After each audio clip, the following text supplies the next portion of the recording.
নারায়ণগঞ্জের বন্দর উপজেলার ধামকর ইউনিয়নে তারুণ্যের উৎসব ২০২৫ উপলক্ষে ক্রীড়া প্রতিযোগিতা, সাংস্কৃতিক অনুষ্ঠান এবং পুরস্কার বিতরণী অনুষ্ঠান অনুষ্ঠিত হয়েছে। বিস্তারিত থাকছে আক্তার হোসেনের প্রতিবেদনে। বুধবার ১৯ ফেব্রুয়ারি ধামগড় ইউনিয়নের কামতাল মালিভিটা নুরুন আলানুর এসাহাকিয়া হোসনিয়া দাখিল মাদ্রাসা প্রাঙ্গণে এ আয়োজন করা হয়। ধামগড় ইউনিয়ন পরিষদের চেয়ারম্যান মোহাম্মদ কামাল হোসেনের সভাপতিত্বে অনুষ্ঠানে প্রধান অতিথি ছিলেন বন্দর উপজেলা পরিষদের সাবেক চেয়ারম্যান আলহাজ আতাউর রহমান মুকুল।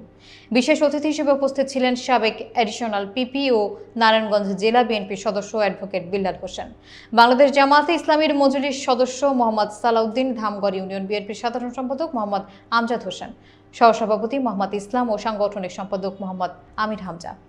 অনুষ্ঠানের উদ্বোধক ছিলেন মদনপুর আর.কে হাসপাতালের চেয়ারম্যান ও ডাইরেক্টর মোহাম্মদ নুরুল আলী মুমিন।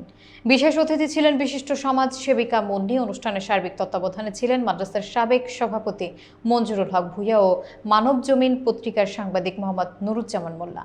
এছাড়া অনুষ্ঠানে মাদ্রাসার শিক্ষক, শিক্ষার্থী, স্থানীয় গণ্যমান্য ব্যক্তি এবং ইলেকট্রনিক ও প্রিন্ট মিডিয়ার সাংবাদিকরা উপস্থিত ছিলেন।